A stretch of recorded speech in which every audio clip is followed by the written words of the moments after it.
Hello everyone, it's Luli, and today I'm going to be doing a first impressions video of Mistonia's Hope, the Lost Delight. But before I start, I'd like to thank all of those who've supported me in Patreons, Ko-fi's, tips. I truly appreciate it. It really means a lot to me. I have started doing Patreon exclusive content if you would like to check the link down below. Also, I'd like to thank those who have supported me by boosting my server. One last thing, remember to hit that like button and subscribe if you would like more cozy and otome content on your feed, and trust me, you will not regret it. But anyway, I think that's it. Let me start! So the synopsis. This game is about main character who used to be a noble daughter, like a high nobility's daughter. It is set in what appears to be like 19th century England, but it's called the Grand Albion and is like a whole different kind of country that's protected by fairies. The queen is a fairy, and essentially there's a hierarchy system based on how much fairy powers you are able to use. And unfortunately, the main character's parents, who are one of the very prominent families, were found to be plotting against the queen, or thought to be, and as a result their whole family was destroyed, the only one, surviving being the main character.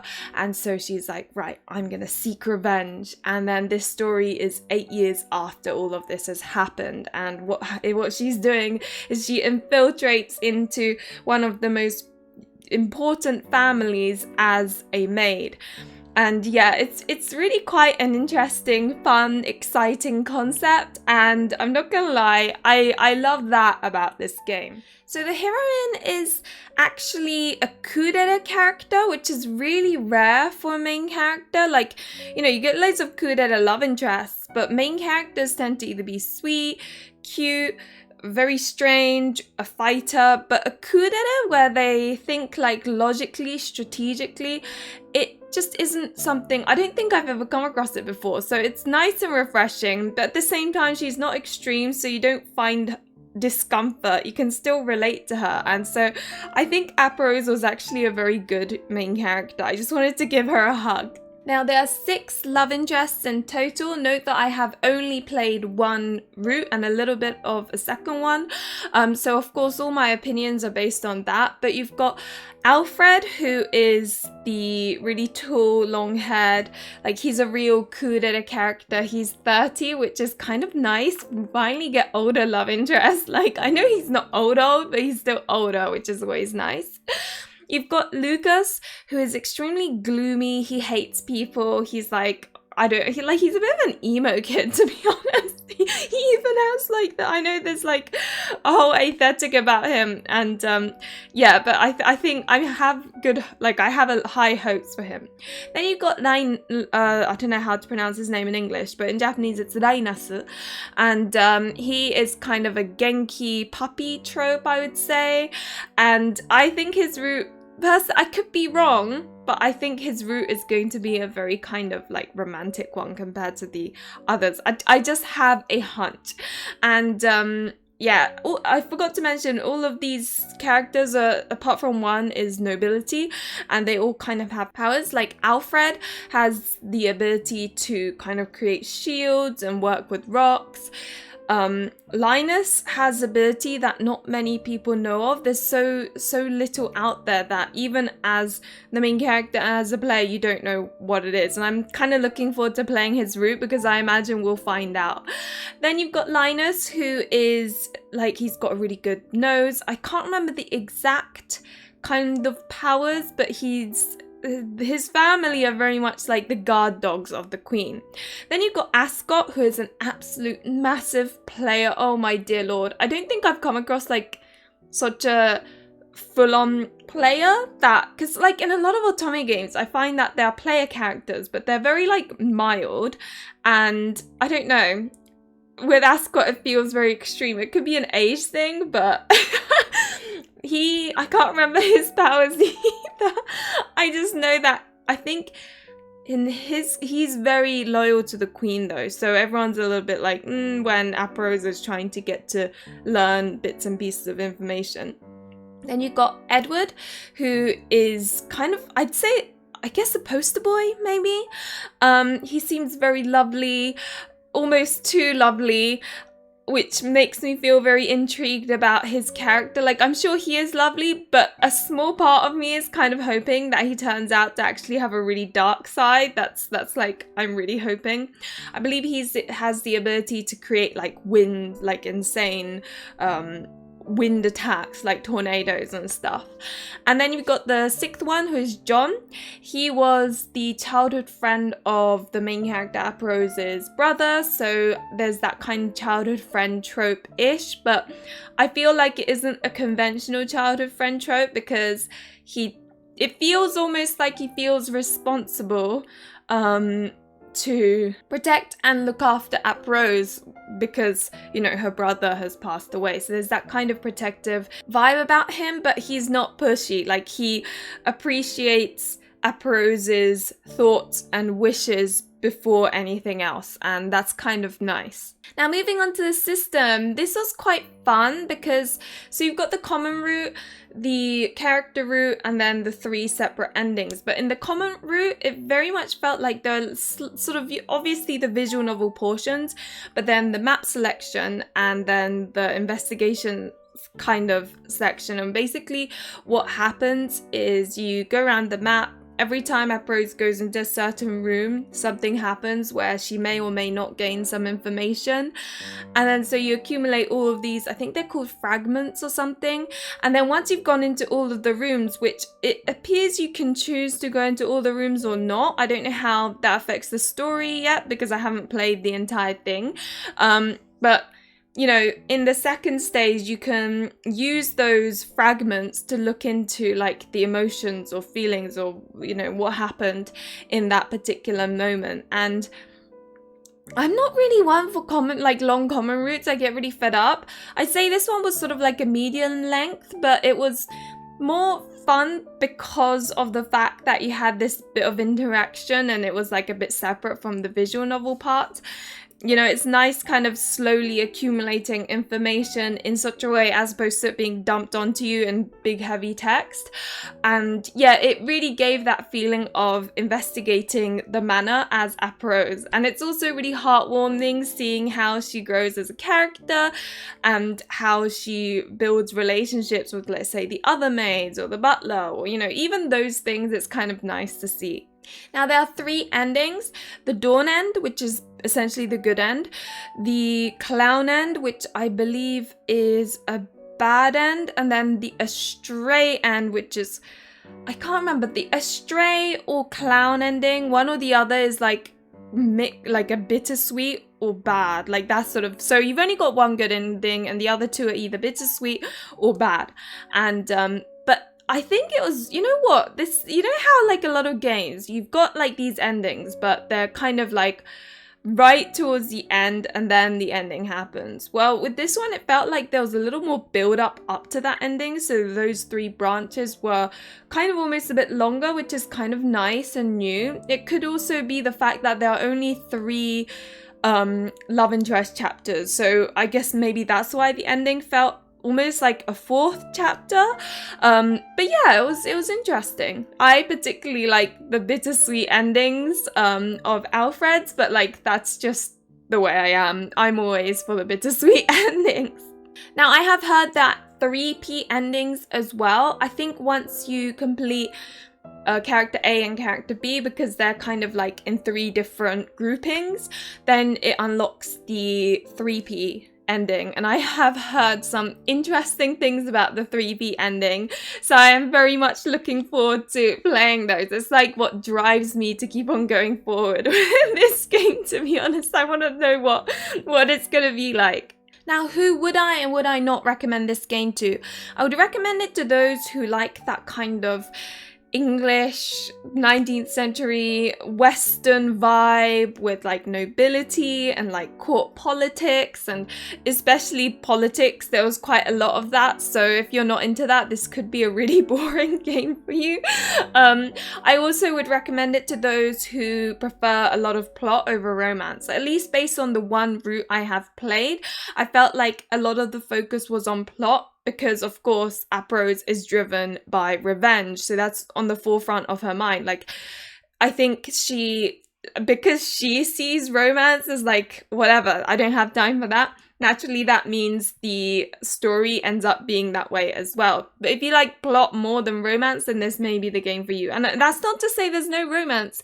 It's there. It's just obviously the story is driven by the plot as opposed to like doki doki happy moments, if that makes sense. I would also recommend it to those who like the enemies to lovers trope.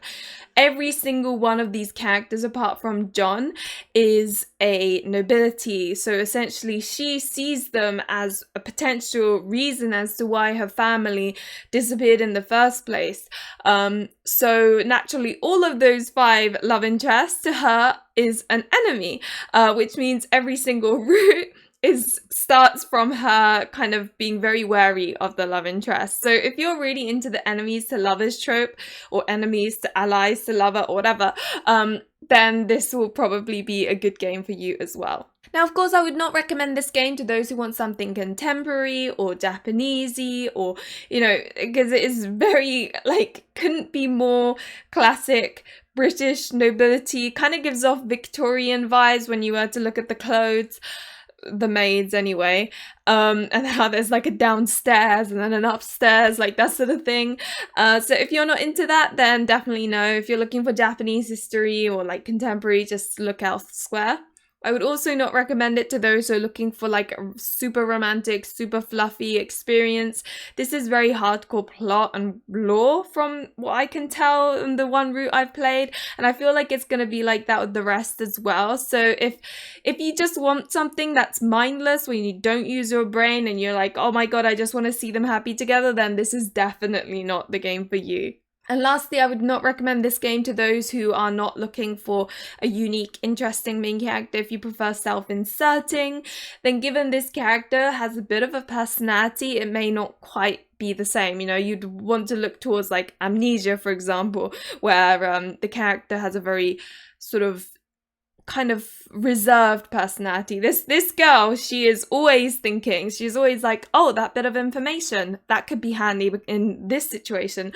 Oh, it's good to know that so-and-so, like so-and-so, I'll bear that in mind, and perhaps I can take that information and make use of it. Like, she's always thinking that, so unless you relate to that, it may feel a little bit like, I don't know. It's one of those things, right? If the main character isn't a good fit for you, you probably are not going to enjoy the game, since the main character is what you always see on the screen. Moving on to ratings, I would say a pacing, I gave it a 2 out of 5.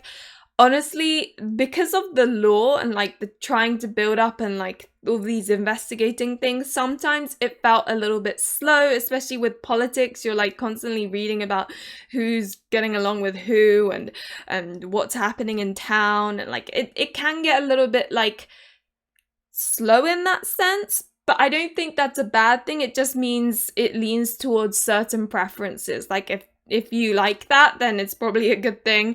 If you want something pacey because you don't like want to think about anything, then obviously it's a bad thing. But yeah, 2 out of 5. Plot, I gave it a 3 out of 5. It's alright. It's fun. I enjoyed the one route I've read, and I still want to play the next route, so it's not bad, but I wasn't like blown away either. Romance, 3 out of 5. You see that development, you see the romance. However, it's not like in your face, if you know what I mean. So that's why I've given it a 3 out of 5. Spice, it's hard to say. I didn't really see much in Alfred's route. However, I have heard the 3P ends can be, like, some of them are really spicy. So I guess my kind of judgment will change depending on on what the other routes are like. So right now, I don't know. Art, 5 out of 5. Honestly, Aprose is beautiful. All the love interests are beautiful. I'm just looking at it. It's so sparkly, and seeing the wings of the fairy queen move, like, and you know, there was a scene where they go to a bluebell, like in the woods, and there's loads of bluebells, and they encaptured the scenery so perfectly. Like around May in England, you could go to the woods where there's loads of bluebells, and it almost looks like a carpet of bluebells. and the artist captured this so well. When I was looking at it, I was like, oh my god, this is making me think of my childhood when I'd always go to these woods. So like, I really love the art of this game. It is so pretty. And may I just say, the love interests, when they go, like when they're dressed up, oh my god, some of them I'm like, wow, that was a transformation. So yeah, 5 out of 5 for art, 100%. Music, 3 out of 5. Some of the music I like, but nothing is particularly, at least so far, stuck in my head or made me go, ooh, about it, you know? So yeah, like, I guess 3 out of 5, I think is good enough. Which leaves me to the overall score so far of 7 out of 10.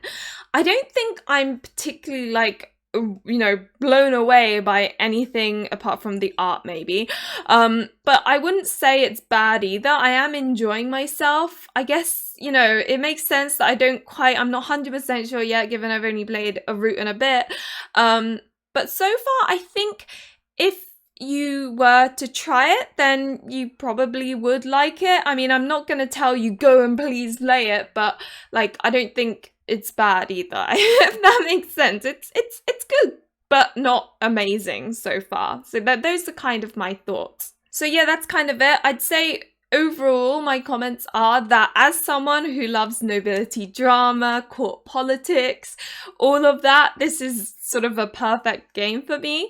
And, you know, there are some very morally grey characters, and if you think about it, you've got characters who have done this horrible thing to the main character and then have their thoughts about it, and it's kind of exploring that too, and it's really intriguing. And I'm not gonna lie, I'm really intrigued by the Queen and Lily, who is Edward's older sister. I don't know why, something about them. I really want to learn more about them, and I really look forward to going through all the routes to learn their thought process and their background, because I've played one route and yet there's still a lot of mystery surrounding them that I'm kind of like, ooh. So, you know, it's funny. I've never felt this way before. Normally I'm entirely encaptured by the love interest, but this time I want to know about these two characters in particular. So that's really interesting. But yeah, that's about it really. Kind of slow because of the lore and plot and world building, which could be